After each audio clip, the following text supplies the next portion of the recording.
പെൺകുട്ടിയെ കാണാൻ കൊല്ലം തേവലക്കരയിലെ ബന്ധുവീട്ടിലെത്തിയ യുവാവിന് ക്രൂരമർദ്ദനമേറ്റെന്ന് പരാതി. 16-കാരിക്ക് പിറന്നാൾ കേക്കുമായി എത്തിയപ്പോഴാണ് സംഭവമെന്ന് യുവാവ് പറയുന്നു. അതേസമയം യുവാവിനെതിരെ തെക്കുംഭാഗം പോലീസ് പോക്സോ കേസെടുത്തിട്ടുണ്ട്. അതിക്രൂരമായി മർദ്ദിച്ചെന്നാണ് യുവാവിന്റെ പരാതി. ചൊവ്വാഴ്ച രാത്രി കൊല്ലം തേവലക്കരയിലുള്ള 16-കാരിയുടെ ബന്ധുവീട്ടിലെത്തിയപ്പോഴാണ് സംഭവം. പിറന്നാൾ കേക്കുമായി രാത്രിയിൽ അവിടെ എത്തി. തൊട്ടുപിന്നാലെ പെൺകുട്ടിയുടെ ബന്ധുക്കൾ തടഞ്ഞുവെച്ച് മർദ്ദിച്ചെന്നാണ് മുഹമ്മദ് നഹാസ് പറയുന്നത്. നല്ല ഇരിപ്പുള്ള സ്ഥലമാണ്. കുറച്ചു നേരം അവിടെ വെയിറ്റ് ചെയ്തതിനു ശേഷം വണ്ടിക്കകത്ത് ആ കോമ്പൗണ്ടിനകത്തേക്ക് ഞാൻ നോക്കിയപ്പോൾ ഒരാൾ വെട്ടം അടിക്കുന്നു. ഞാൻ ശവളാണ്. അവളുടെ പേര് വിളിച്ചു.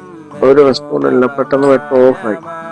വീണ്ടും ഞാൻ അവളുടെ പേര് വിളിച്ചപ്പം ആ വെട്ടം ഓണായി. പിന്നെ 2-3 പേര് എന്നെ പുറത്ത് രീതി ഇടിച്ചു.